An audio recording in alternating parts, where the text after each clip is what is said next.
আসসালামু আলাইকুম বন্ধুরা, আমি আমার আগের ব্লগে কইছিলাম যে আমগো নতুন গোহালির কাম চলতেছে। তো চলেন আমগো নতুন গোহালির কাম কোন পর্যন্ত আগবাড়লো আপনাগুলোকে শেয়ার করি। তো এই যে দেখেন আমগোর মিস্ত্রি ছোট ভাইয়েরা ওরা গোহালির কাম করতেছে। তো এইটা আমগোর পুরানা গোহালির মধ্যে বারিন্দা দেওয়া হয়েছে। এই খণ্ডটাতে আমগোর বাছুর রাখা হব। আর যে পর্যন্ত মায়ের দুধ না ছাড়ছে বাছুর এই রুমেই থাকবো। আর এই যে ওয়ালটা দেখতেছেন এর মধ্যে আমগর মাকই গাছ কেটে কেটে এর মধ্যে রাখা হবো, তার জন্য এই ট্যাঙ্কি বানানি হবো। আর এই যে এই ট্যাঙ্কির কামটা শেষ, ওর মধ্যে আমরা মাকই গাছ কেটে রাখছি।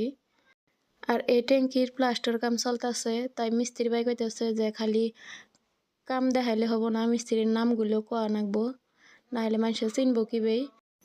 আর ইনোরা প্লাস্টারের মশলা বানাইতেছে। আর বেশি রোদ তো গরম, তো তাই গরম লাগছে জিরাইতেছে। আর এগুলি আমগর গোহালির গরু। আর এই গোহালিটা আমগর নতুন করে হয়েছে, নতুন করা হইতেছে এই গোহালির কামটা।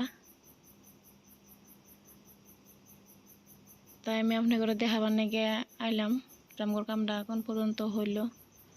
তো এদিকে দুইজন মানুষ রাখা হয়েছে আমগর এই মাকয়ের পাতাগুলো টানবা নাগে। আর টানে টানে আমগর গোবরের গাতি দিতেছে। গোবরের গাতি দিলে গোবরের লগে পয়সা সার হবো। আর এই পাইপটা দেখতেছেন এটা আমগর গোহালি থেকে আইছে। গোহালির পচা দশা পানি বা গরুর চুনা টুনা বাইরে এড়ে হেরে এই ট্যাঙ্কিতে জমা হবার ওই দিক দিয়ে পাইপ দেওয়া হয়েছে আমগর বাউন্ডারির পিছন দিয়ে। তো চলেন পিছন দিক দিয়ে আপনার ঘরে দেখাই। পিছন দিক দিয়ে পাইপ লাইনের কাম চলতেছে। এই যে দেখেন ড্রেন বানায় পাইপ দিয়ে দেওয়া হয়েছে।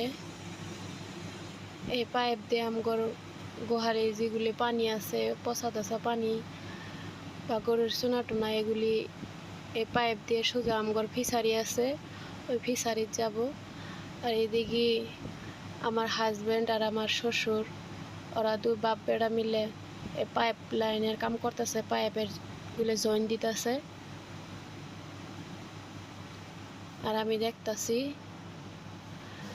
আর কিছু মানুষ রাখা হয়েছে, ওগরে দিয়ে এই ড্রেনগুলো খুঁজে নেওয়া হইতেছে। এই যে রুম করে ড্রেনগুলো খুঁজে নিছে। আর এর মধ্যে পাইপ লাইন করে হাইরে তারপরে ভালো করে মাটি দিয়ে মুঞ্চাই দিয়ে হবো আবারই আগের মতো করে। তো এইদিকে যে আমগর বড় ভাইয়েরা ট্রেনের কামগুলো করে নিতেছে। তো এই বড় ভাই আমার জিজ্ঞাসা করতেছে যে তুমি ভিডিও করে কি করবা। পরে যখন আমি কইছি যে আপনি করে ইউটিউবে দিয়ে দিমু, তো একটু ভয় পাইছে, জানি না ওরা কে রে এত ভয় পা। তাই আমার মতন আমি তো ভিডিও করতেই আছি। আর সব থেকে ভাবার কথা হইল এটা যে এই যে ঘাটটা যে দেখতেছেন নিচে নামাটা, এইটা নাকি আগে আমগর ব্রহ্মপুত্র নদীর জাহাজ ঘাটা ছিল।